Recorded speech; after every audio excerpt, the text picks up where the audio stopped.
Thank you, Barry, for the introduction. So I'm going to really quickly talk about Citizens Advice East Herts for anybody who isn't aware of what we do. I think a lot of people are very aware of what food banks do, but I'll just quickly go through what we do as Citizens Advice. So we are a local, predominantly volunteer-run charity, and we've been going in some form for over 80 years now. We are an independent charity, but we're part of the Citizens Advice National Network.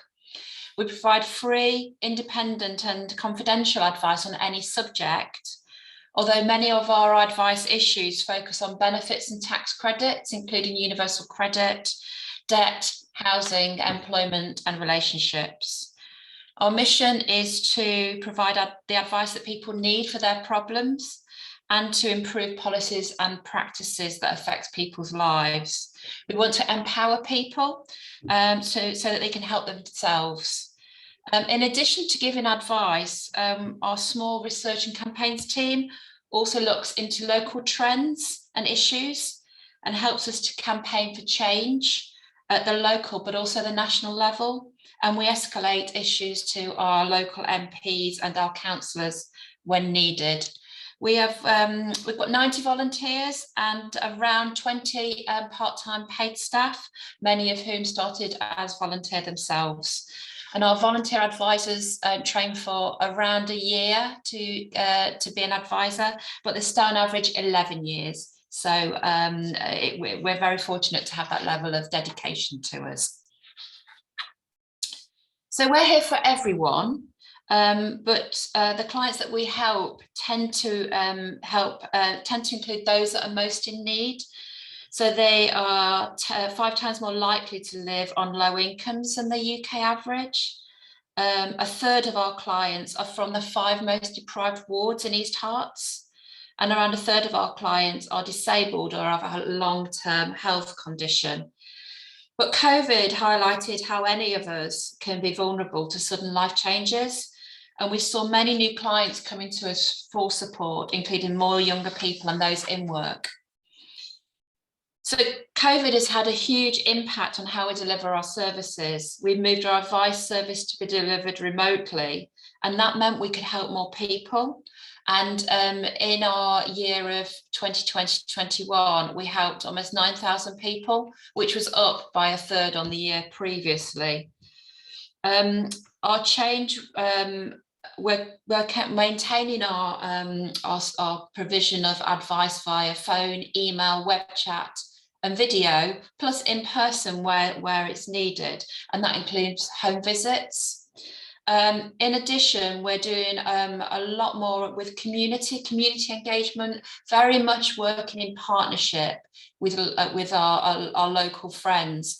And one example of that is our online referral tool, which is called Frontline, and that's a way that we can refer clients to each other in East Herts in a secure and a quick way. We've also had to put greater focus on fundraising to allow us to continue our work, but also to support our expansion as well. Data has shown us that the financial impact of COVID is overwhelmingly concentrated on those who are vulnerable, those who have health risks, on young people, and on people who are in insecure work. And with many of the government schemes coming to an end, we are seeing a demand for our services grow and issues also becoming more complex. And just to say that if you want more information, we've got many online resources on our website. And additional, the National Citizen Advice website has got lots of information and template letters, advice hat, budget, what you need to do if you're made redundant, etc. So that's just a brief whistle-stop tour into Citizens Advice East Herts.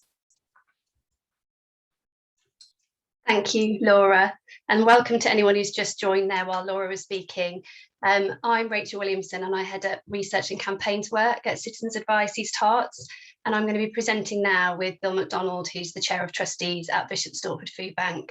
We've got quite a lot to cover, and this is a fast-moving topic, so even since we first set this up and sent the invite out, the amount of content that we've had to work with has continued to grow. So we've done our best to be as up to date as we can be on what's happening, but apologies if we've missed anything, and it will make sure we've got some time for some discussion and questions at the end, because that will be also really helpful. And if anyone who missed it, the slides and this session will be available after. We're recording it, and we can also share the slides with speaking notes if helpful. So the focus of today's session is on East Herts, but before we look at the situation locally, I thought it would be helpful to give some national context. Research from Citizens Advice last year found that despite government support measures, 1 in 3 households, that's 45% of people with children, lost income as a result of COVID. Over a third of these had run down their savings. Citizens Advice has been referring 30% more people to food banks over the past few months compared to last summer, and nearly 60% more to charitable support. Around 5.8 million people have been on universal credit since December 2020, compared to 3 million pre-pandemic.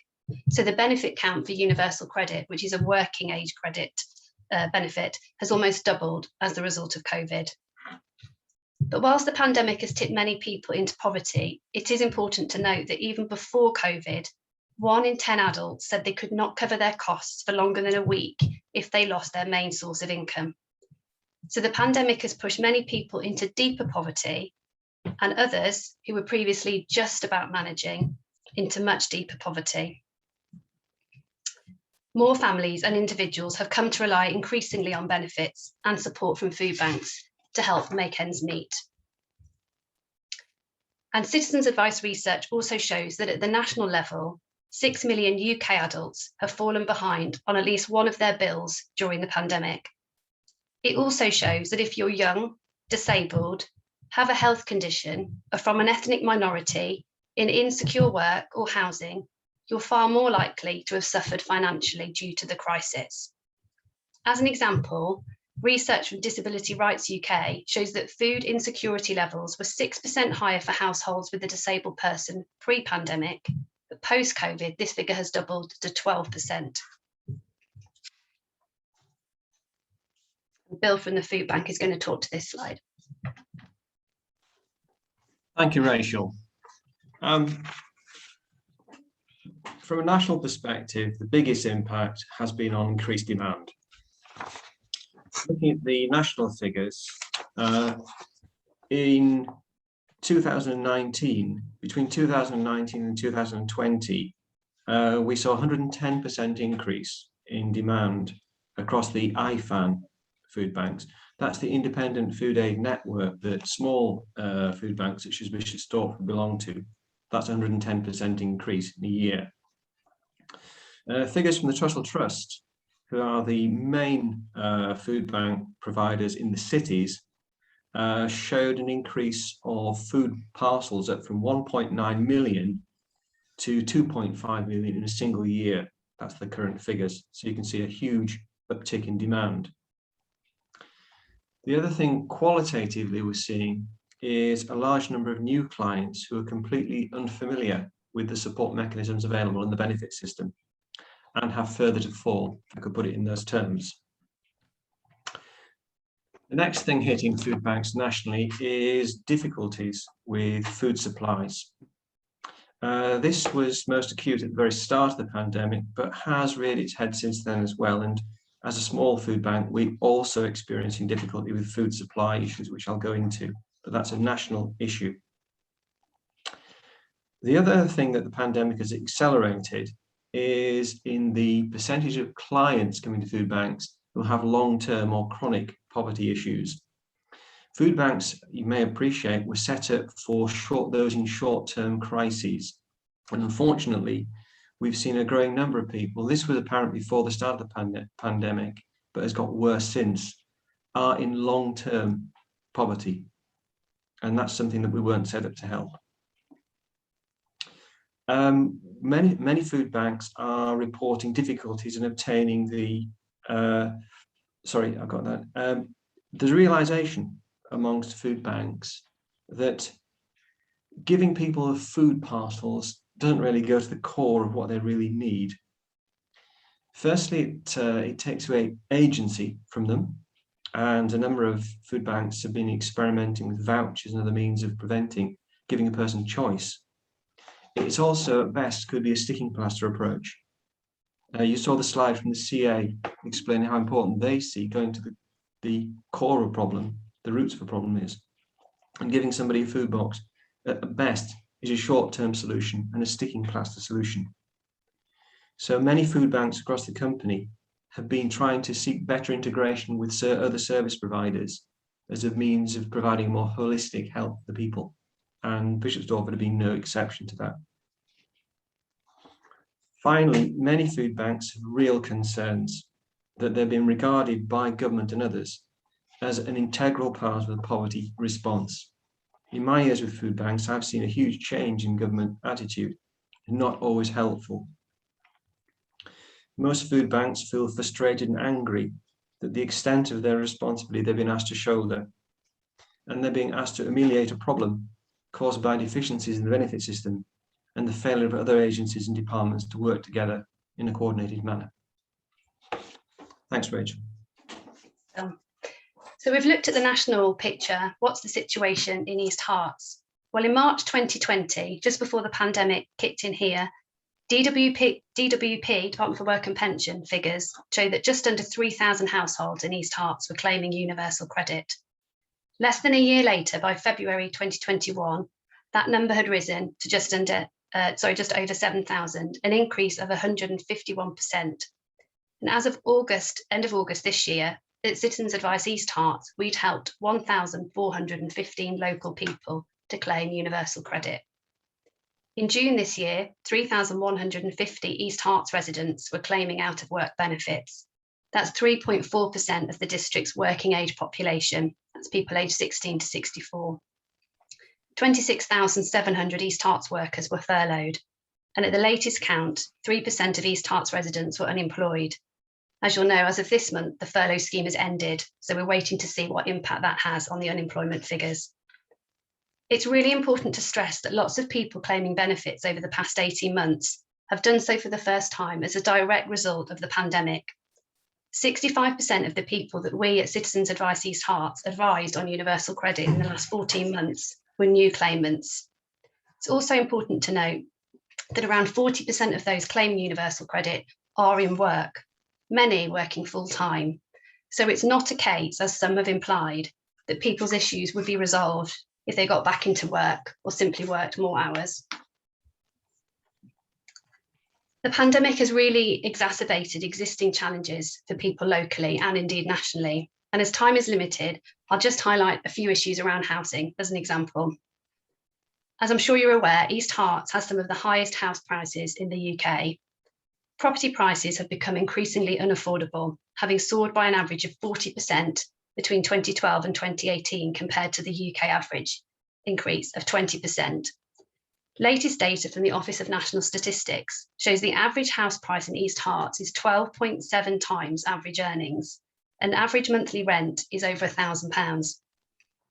In East Herts, there were 2,125 households on the waiting list for social housing in December 2020, the fourth highest district in Hertfordshire.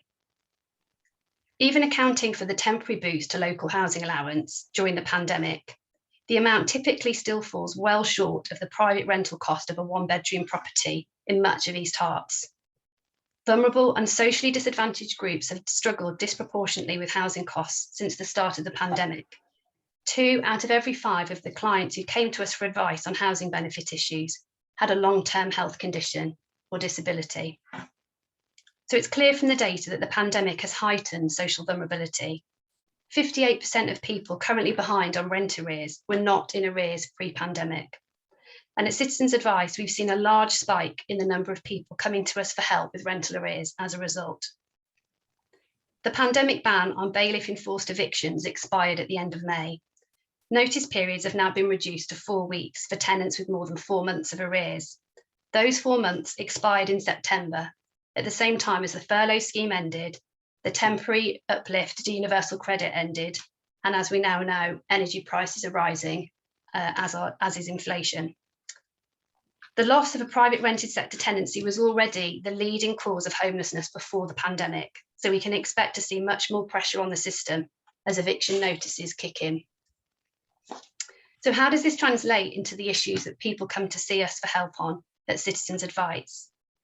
Well, in the last 18 months, we've seen a 32% increase in the number of people seeking our help. An issue in one area can quickly lead to related problems.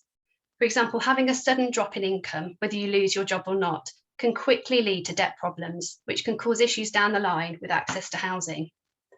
Last year, 1 in 6 clients came to us with employment issues, and we saw a 60% increase in clients seeking our help about redundancy. As lockdown restrictions lifted, we saw a change in the issues that people were coming to us for help on.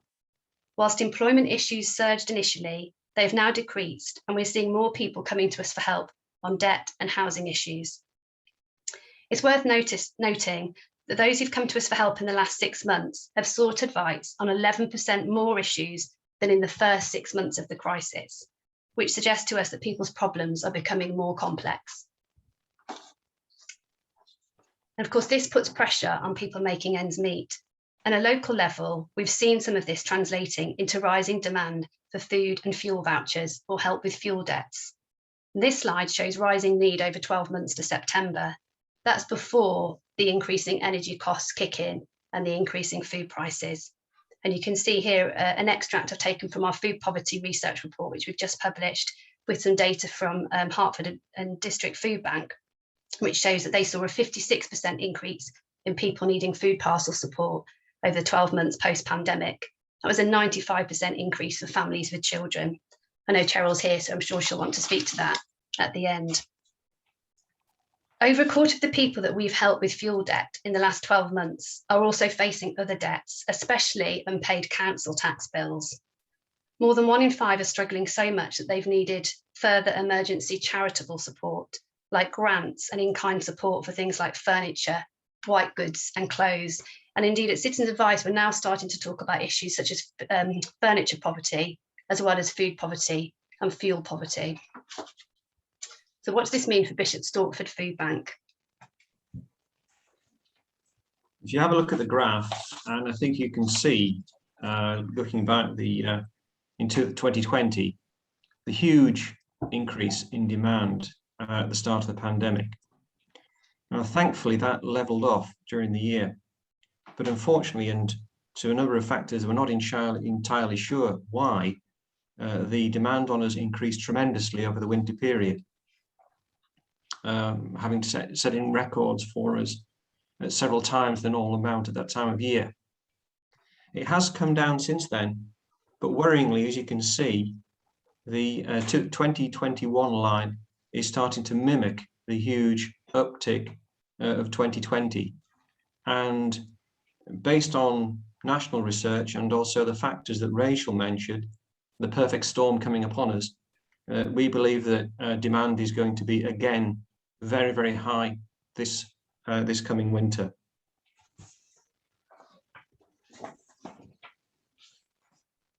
We had to radically change how we operated during the pandemic, as many food banks did. I thought it'd be interesting for you to know how we met the challenge, or tried to meet the challenges upon us. Firstly, we had to radically change our model. In March 2020, we realized that we couldn't actually meet clients on a face-to-face basis. So together with the Holy Trinity Church outreach, we operated a delivery system for a team of drivers. This has both positive and negative consequences. For a positive consequence is that people don't have to overcome the stigma in their eyes of going to a food bank. They can receive a delivery of food in the same way that you can from Asda or Tesco. The downside is that we do not get the opportunity we have to engage with them on a wider range of their issues, and lose an effective signposting possibility. We also took the opportunity of expanding the range of products we gave people. The days where you went to a food bank and you got a few mouldy old packets and tins are long since gone, although we do that as well. We give a range of fresh fruit and vegetables, fresh food, toiletries, cleaning, and also meat vouchers for the non-vegetarians, of course. through a local butcher, which again benefits the local economy. We believe in giving people as much agency as we can, and in the future we may well experiment with vouchers. We also give fuel grants. In the early days we got a grant through Hertfordshire Community Foundation, and now we fund these ourselves. But where people have a provable need, that they have provable evidence that they are in fuel poverty, we allow a top up on their prepayment card. We've also increased our publicity through our website, our strong social media presence, the local media, and our partners in Operation Community when it operated. And I think we were successful in raising our profile.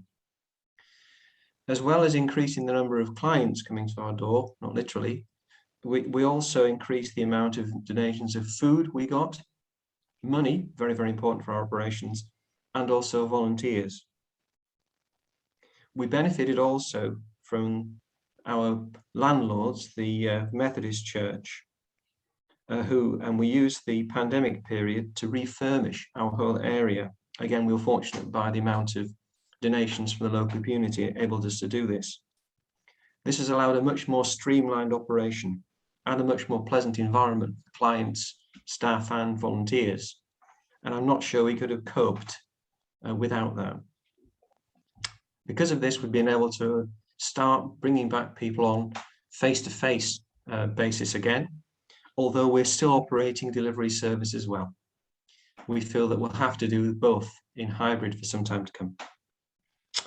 We've also engaged with our volunteer agencies to encourage more referrals, and we publicise our activities more widely. That's a twin-edged sword, of course. We're caught in the middle here. We want to increase the publicity to make people aware of our presence. On the other hand, there are limits to how much we can help people. Finally, we've been working with CA and other organisations to ensure that the needs of our clients are met more holistically. We're trying to make sure that we're not simply giving a sticking plaster to a wound, but we're encouraging clients to seek help from a range of other agencies to go to the actual source of their problems. Rachel. Thanks, Bill. So I just want to briefly mention some of the ways we've been helping, just to add on to what Laura said. And like so many of us who'll be here today, frontline partners, everyone I know has been working really hard throughout the pandemic to help local people to respond to the many challenges that COVID has presented. As I've said, many of the people we've helped in the last 18 months have never needed services like ours or the food banks before. And as Bill said, these people have a lot further to fall. They're often less familiar with how to access support. I think this quote from one of our volunteer advisors really sums that up. And they say, we've spoken to people who've never used citizens' advice before. They've never claimed benefits. They've had a steady income for years. Suddenly they feel as if the rug's been pulled from under them and they don't know what to do. So we assess everyone's needs on an individual basis, recognising there's no one size fits all. We can help with budgeting, debt, benefit applications and emergency support such as food and fuel vouchers and emergency grants for furniture and white goods. We provide holistic support and refer on as needed using the new East Herts Frontline referral tool, which Laura mentioned and I'll say a bit more about later. We have a small team of debt advisors who work with clients to find the best way forward for them. That might involve applying to the new government scheme Breathing Space, which buys people some time while choosing the right debt solution to fit individual circumstances. And we're in the process of fundraising to expand our specialist support on debt, housing and benefits, recognising the uplift in demand. Our support has generated over £1 million in financial outcomes for the people that we've helped over the past 18 months. In turn, that's helped to reduce pressure on frontline services, such as GPs and council teams. Financial modelling shows that for every £1 invested in us, we've generated £37 in public value. So we've looked back at the last 18 months, but what about the months ahead? And this is, of course, what's been exercising lots of us as we watch the news. We all know many households are going to struggle this winter. Families will see their energy bills and food prices rise considerably alongside a cut to universal credit and the end of the furlough scheme. And this will have effect on lots of people who are already struggling to make ends meet. As you can see on the slide, £20 a week is equivalent to around 2 days food shopping or almost 6 days of energy costs. So as that's withdrawn and prices increase, more and more people are facing that really difficult decision of whether to buy food or heat their homes.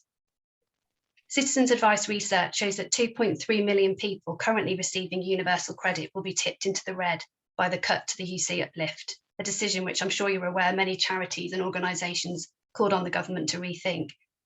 Of those East Herts clients that we have helped to claim universal credit since the start of the pandemic, 18% have needed an advance loan. That's up 400% on the previous year. And if you're not familiar with universal credit, that's because there's a 5-week wait from applying for it to seeing the money come through. Our research tells us that over 1 in 3 people are worried that they'll struggle to pay their energy bill this winter, rising to almost half for families with children and people on low incomes. Joseph Rowntree Foundation has estimated that families affected by these combined shocks, that's the reduction in universal credit with rising energy, will face £37 additional in costs every week. The recent announcement from the government of a household support fund to support people affected by these cuts and the rising pressures will of course go some way to helping. I understand that will be a one-off payment of £500 to eligible households, but we'll wait to see how that will be distributed. Though it's good to see that I think Herts County Council will be distributing some vouchers for eligible families to help with children's meals over half term. I just wanted to touch on fuel poverty a bit more because that is obviously so topical at the moment. At the start of this month, the energy price cap for households was raised by 12%, recognising the increase in the wholesale gas price. This will push out more households into fuel poverty, particularly the 4 million households that use prepayment meters, often relied on by more socially vulnerable households. They can expect their average energy bills to rise by around £153 a year.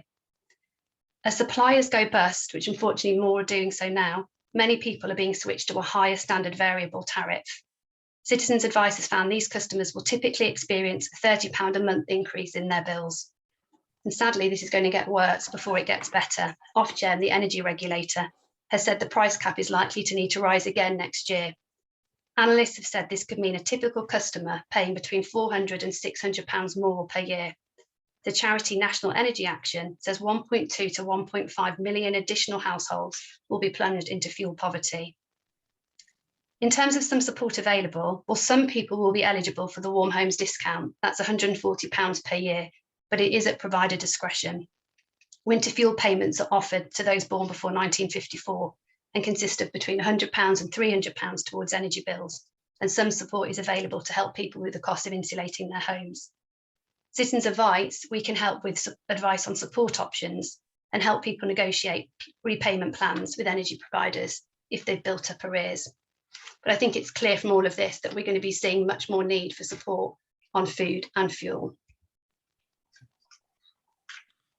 Thank you, Rachel. Well, these are concerns, not worries, by the way.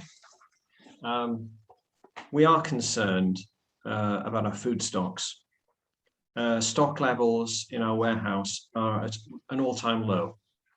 Although we've been working hard with local schools and churches during harvest, and also we've got plans during the Christmas period as well to increase the number of donations of food, the amount of food donated, we have got worries. Many of our existing volunteers have returned to work, and we have, as I said, we've introduced face-to-face alongside delivery, which it takes more volunteers than just operating a single model. And we want the right sort of volunteers, same as Citizens Advice, people that we can train up and have long-term and who give a regular commitment. These people are increasingly difficult to get hold of. Our financial position is pretty sound. We're very fortunate. The local community has been very generous, but it is becoming depleted and will become depleted more so if we have to buy food and other items. And also the last issue of food poverty becomes a real issue for us, in which case we'll have to help more people with providing top-ups for their prepayment meters. And finally, the biggest problem of all for us is that how do we make sure that people come to us, and not just come to us early enough in the downward slope before they build up serious debts. And I think it's a common problem with Citizens Advice. Thank you. So the focus now, I suppose, the bit that's most important, what can you do? What can we do? We've talked a lot about the problems, but we're also about the solutions.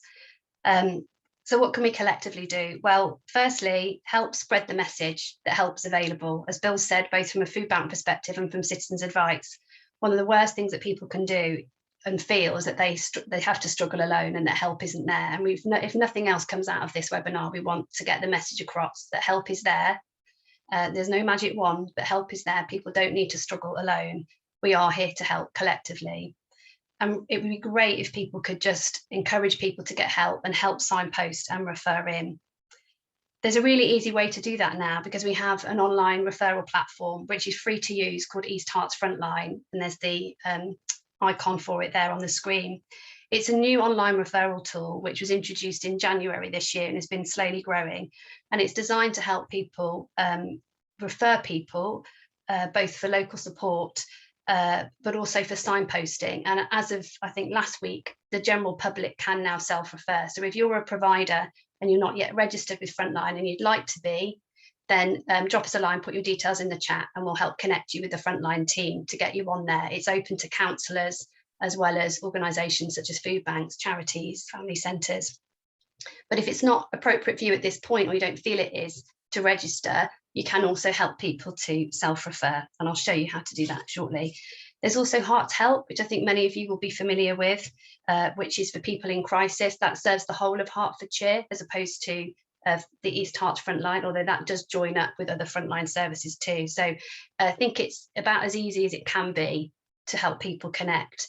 And certainly from the citizens' advice perspective, our main concern is that people don't get lost along the way. So if we're referring people onto another agency, working through an online referral network helps to avoid the person having to repeat all of the issues again, or to risk them dropping out of the system. And at the bottom of the slide there is just a summary from our website of how people can get advice from citizens' advice. So you can see you can access us in several ways. This is just to show you what that self-referral for Frontline looks like. So if you're going onto it as a member of the public or wanting to help a member of the public, you can see here, if you were to click on Citizens Advice East Herts, you would just press request callback, put your details in, that would come through to us, and we would follow up within 48 hours, all being well. You'll see if you click on the link, and I include it at the end, all the different services that are registered on there. And you can see a quote there from one of the organisations that's on, that says how helpful they find it as an access to an up-to-date library of resources with a trackable referral system that helps to stop people falling through the net. I thought I would just finish by sharing 2 client stories of the impact that help can make. And this is where I think the value of this is where we see joining up with other agencies. So it's citizens' advice with food banks and others. So here's a story of someone that we'll call Craig. We've changed the names. He had rent arrears as a result of losing 2 jobs as a warehouse and door supervisor due to the lockdowns. He was facing eviction and had over £6,000 in debts when he came to us. We identified he could claim council tax reduction and offered suggestions for reducing his expenditure. We ensured the Housing Association's action on eviction was suspended and established that he was eligible to apply for a debt reduction order. We provided vouchers for emergency food and fuel support. And this is for Anna. She's a single mother of 2. Ill health meant that she hadn't been able to work for a while, so she contacted us for help with escalating debts. After all of her committed outgoings were taken, she had just £182 to live on each month. So our money advice team worked with Anna to put a system in place to help her manage her debt and help her to secure the support that she was entitled to. So following our advice and support, she increased her monthly income to a much more manageable level that meant she could then start to afford to buy the food that she needed for her children, to heat her home, to get back on track and start to look forward to the future. This help really does make a difference, and we know this from tracking client outcomes. We know that 9 in 10 people say our advice helps them to move forward, that 6 in 10 people say they feel less stressed, depressed or anxious as a result of our help, that 2 in 5 say they have a more secure housing situation. We also know that 86% of our debt clients said that we helped them to find a way forward, and 46% said their mental health had improved. And as the quote here sums up nicely, I think, they say, I would not have been able to have coped with the last year without the help of citizens' advice. And I'm sure that goes for all the different agencies represented here today. Thank you for giving me resources, guidance, and above all, hope. So I thought I would just finish with this last slide, and apologies to any agencies not specifically named here. It's not a deliberate omission, but given the focus of today's topic has been around support on some of those basic day-to-day with food and fuel, I just wanted to list the food bank details that I had. But most importantly, I think at the top, you've got East Herts Frontline and Herts Help as the go-to point for accessing a whole range of support services. So I'll stop there. You've listened for a long time, very patiently. Thank you. And we'll open it up for questions and feedback. Thank you.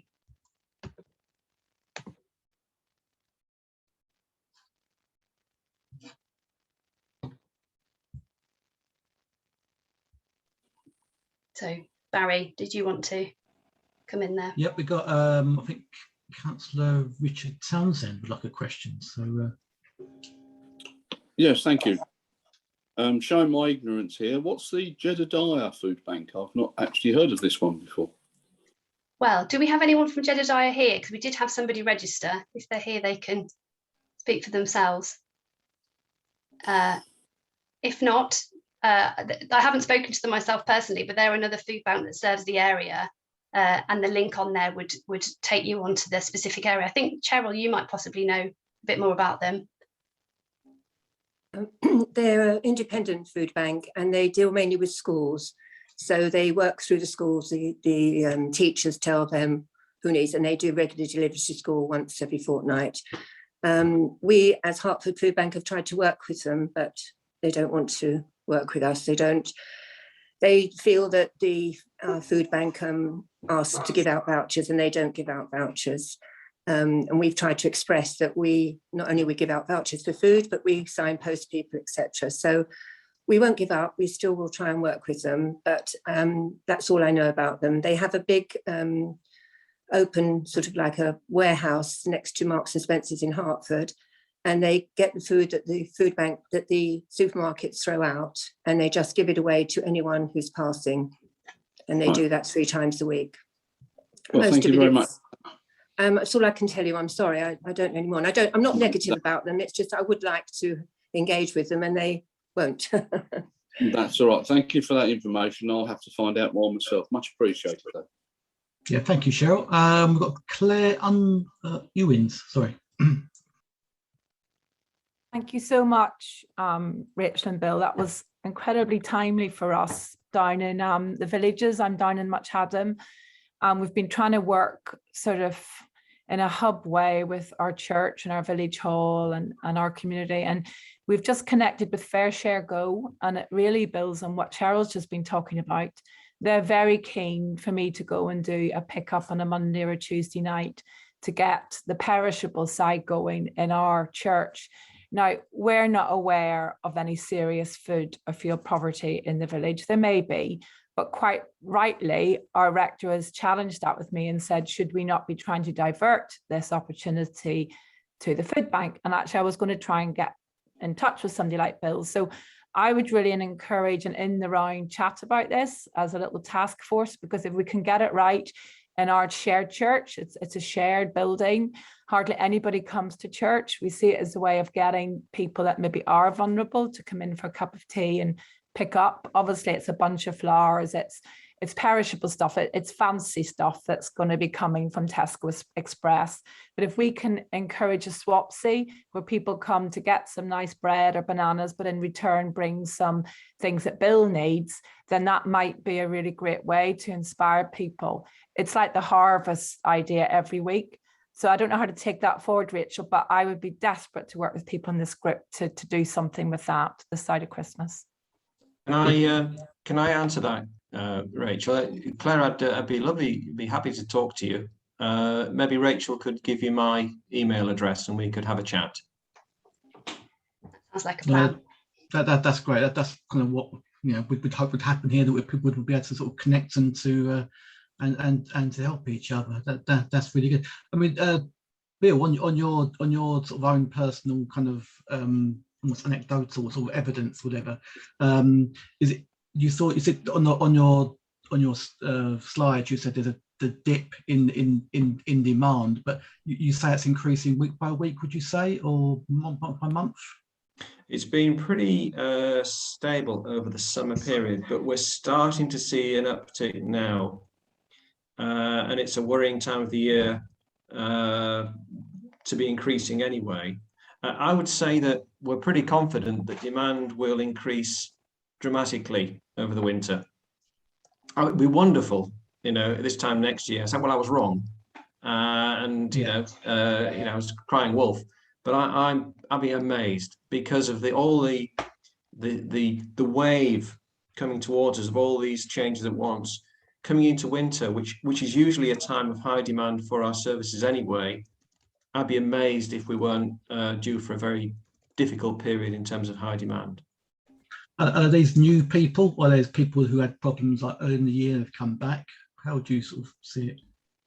Well, it's a combination of people who, if I could put it, the analogies of people who are up to there in the water, and they can just about manage. And in the past, we were there. We gave people in crisis a shove up, and we never saw them again, or we rarely saw them again. More and more now, and I'm speaking for all food banks now, is that we give people a shove up of a few weeks' food, and they're okay for a while, and then gradually they sink down again, because they just haven't got the resources to keep them in a safe area. So you get people like that as well. So there's the people who are coming and improving a while and coming back again. So what we're also seeing nationally, I'm afraid, is across the country, and again we're seeing it, is new people. Not as many as we thought, but that might be a problem because either they don't know we're here, or I suspect they're leaving it too long to come and engage with us. And our challenge is to get to those people early before things get worse. So I hope I answered your question, Barry. Yeah, thank you. And if anyone else has got any other questions, then please put your virtual hand up or your physical hand up, and we'll get to you. But you mentioned about so that's more of a long-term issue now, rather than simply the short-term, give them a few bits of food and whatever. This is becoming much more longer term. Right, that's right. Yes, it's still our philosophy. To try and help people to get them out of crisis so that we don't see them again. But to do that, we need to effectively signpost them to other organisations such as Citizens Advice and others who can help them. And that does work in many cases. But sadly, the demand is of people who have long-term issues is increasing. Great. Okay, Judy, if you've got a question. Hi there. So I'm here on behalf of Herts Young Homeless, so I cover this area quite a lot, but also, on behalf just from church-based thinking as well. Just thinking, because we're about to hit harvest services, and obviously a lot of local churches will be supporting the various food banks. It's a good opportunity perhaps to connect with those churches that you know are going to be promoting support. To also say back to the congregation, if you are stuck, then we want you to be accessing these services. It's not about just the giving, it's about the receiving. And because when we go in to do talks with Herts Young Homeless, we're not just doing prevention talks about how to prevent from being homeless. We're also there to pick the ones up and indicate, often we'll get calls from a friend who's got a mate, and it will be that kind of thing. We've kind of collect them as well as promoting and preventing. So it may well be that we need to start changing the way that we do harvest and those kind of talks, and actually, allowing people to have that breathing space of thinking, oh, it's my turn. I've got to come. It's my turn. So that's just an idea. Yeah, great, Judith. That's a really good idea. Yeah, super. Thanks for sharing that. And Councillor Townsend, again, I think you had another question. Thank you very much. Firstly, it was very remiss of me not to, when I spoke earlier, to say thank you for the amount of effort and time that's been put in, both to this presentation and to the vast amount of hidden effort that goes by the unsung heroes, of which there's a good few on this call. So thank you very much, to say the least. there was a mention earlier on where there was an estimate given, I believe, by Bill McDonald regarding the equivalent transference of £1 coming in to £37 worth of work. I think I got that. That was correct. for citizens' advice. Yeah. Citizens' advice, yes. Which ultimately, and this is probably an impossible question, which is the most needed? Is it actually just the food donations, or is it financial, or do they run on a similar path? Oh, that's a big question. Might get a different answer depending on who you ask. What's needed most for you, Bill? And then I can answer for it.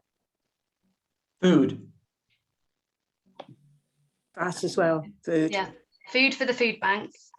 For citizens' advice, I suppose it's a combination of money and volunteers. So it is a predominantly volunteer service. We've got some of our fantastic volunteers with us today, and I know watching back, but we always need more. So we need a steady pipeline of new people coming through to be trained to give the advice that's needed. But we also need funding support. We do receive some funding from East Herts Council and Uttlesford Council, but that doesn't cover by any stretch the full the full cost of running our service.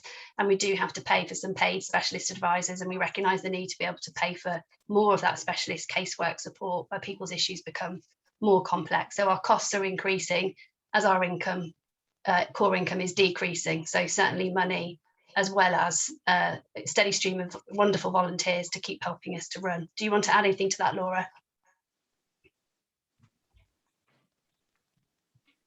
No, I mean, I think that the stat that we presented is for every £1 given to us, we can raise it raises £37 into the public good, into the public value, and that public value can be cost savings elsewhere. For example, it could impact on things like reduction of homelessness for a local authority, or it could be how the client is managing their debt. So that public value is a wider definition. We can certainly send you more information. We've got the stats are based on a treasury model that can kind of articulate financial impact, which is often quite difficult for charities to do. We've made an attempt to that. It's a fairly solid attempt, but it is just a model. Well, thank you very much for that. Much appreciated. We'll make sure that you get sent that, Richard. Thank you. The other thing, what was it? Something just popped into my head. Oh, you mentioned about furniture poverty. Well, we have on here Calvin Horner, who hopefully might fill you in more on that, because that's an excellent project that some of you will have heard of before, and they're doing marvellous things, and that could fill some of those gaps, especially for folks that aren't already aware of it.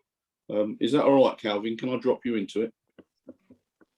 Well, yes, thank you, Richard. I mean, it's not actually me who runs the Exchange project. It's my wife, so Julia Horner, and I believe Lynn Crispin is also on this call. So who is the other person who runs that project? But yes, if people have got donations of furniture, then please pass them on to the Exchange project. And they're based in Bishop Stortford, but we do. I know deliver furniture out well beyond Bishop Stortford. I think we've certainly Paul Crispin's taken furniture out to Ware and places like that. So it is wider than just Stortford. The question that I was first of all, I would also like to echo Richard's thanks to everyone. I mean, I think this call has shown that the great work that's done both by the Citizens Advice and by the Foodbank in Bishop Stortford and in Hertford. So I would wish to echo that. And the question was really a practical one around what are the best routes for food banks and actually donating food. I know that there's a lot of work going on at the Methodist Church in Bishop Stortford. So I've had people say to me, well, where do we take the food? And am I breaking up? That's the other question. Yes. That's fine. Perfect. I can answer that. Thank you. Can I speak? Yeah. Of course you can. Yep. In Hertford, we have our food donations into the supermarkets, Tesco's, Asda, Sainsbury's, and we do a regular collection twice a week from each of those stores. Also, we get donations from various churches. And Tesco's in November are organising 3 days of collection in all the Tesco's, which Trestle Trust run with Tesco's. And I don't know whether anyone realises, but when somebody donates food to Tesco's, it's then weighed out to us, and then they donate in money so much per kilo. And last time, I think it was over £1,000 we received. So Tesco's are very, very generous in that way. I think other stores do different things, but that's where we get our donations from. And I just would like to speak a little bit about Hertford Food Bank. Like Bill, yes, it did go up at the beginning of the pandemic. It's gone down again now, but it's starting to creep up. And we're finding it's more single men that we're dealing with more than families, which was during the last year was more families, but we're dealing with a lot of single men at the moment. And we have a van that we got through Asda, a grant. We have an electric van and we are delivering. Before pandemic, we used to be open every afternoon and people used to come in and chat and we'd give them the food. But now we just deliver, or we have a certain time in the morning. In Hertford, it's Monday, Wednesday and Friday in the morning, and in Ware it's in the afternoon on a Tuesday and Thursday. And they call the food bank number, which I answer, and then I arrange for when they can collect or have their food delivered.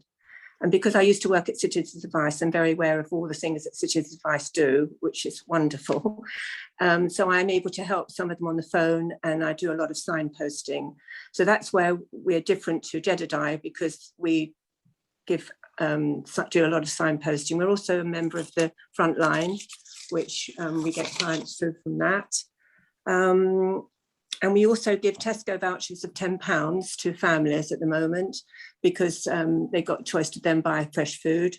We do give out cheese, vegetables, fruit, eggs and bread, but we're unable to give meat because we don't have the storage facilities for meat.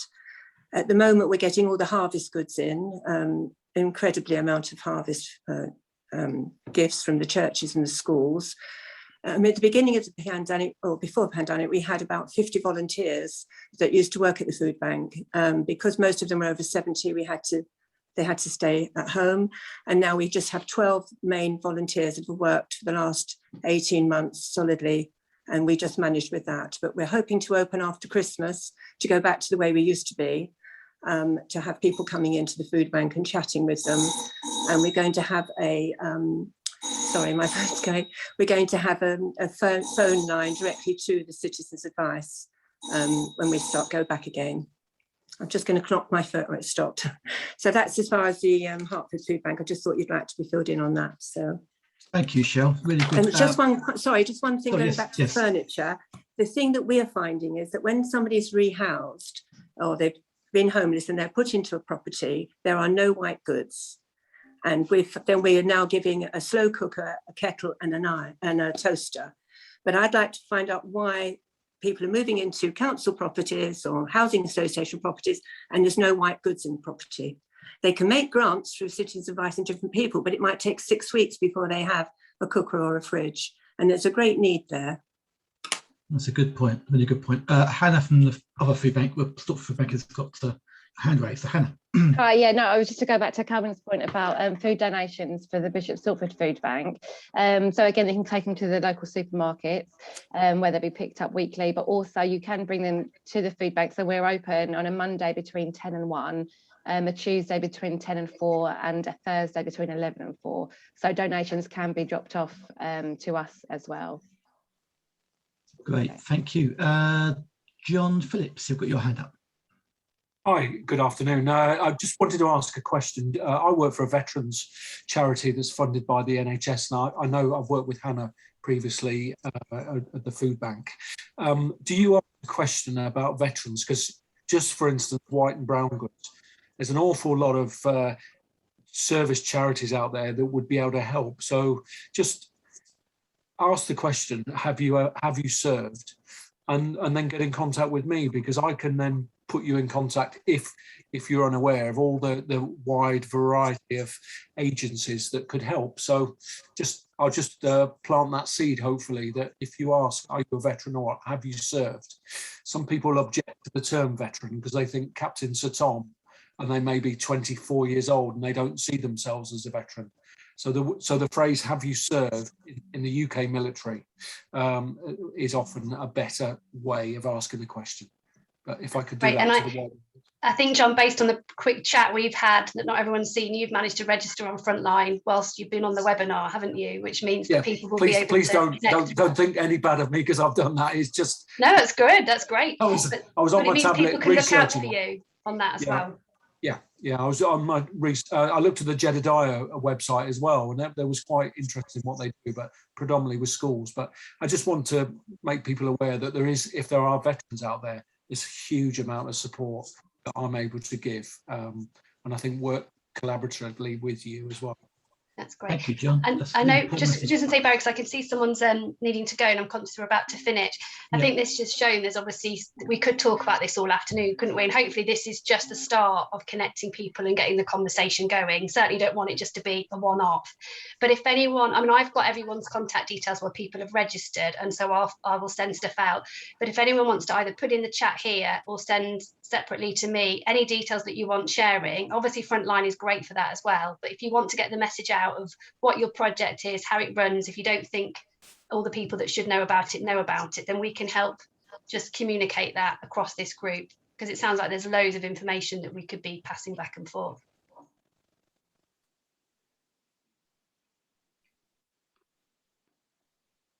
Sorry, back to you, Barry. No, that's it. That's great. Thank you for Rachel. Sounds like we might be doing a regular webinar by the sounds of it. You never know. You never know. But this is what it's all about the networking and you know, keeping people in touch with each other and finding out the veterans thing is a great thing for John. So that's really good. Bit of information there. Councillor Townsend, Richard, you got something else to add? You got a hand up again? Sorry. Yes, just listening then to John Phillips. It was interesting to hear of his connection with the Nova project. I wondered, would that be viable, perhaps, subject to the number of potential users, for that to have a link somewhere within the Frontline app?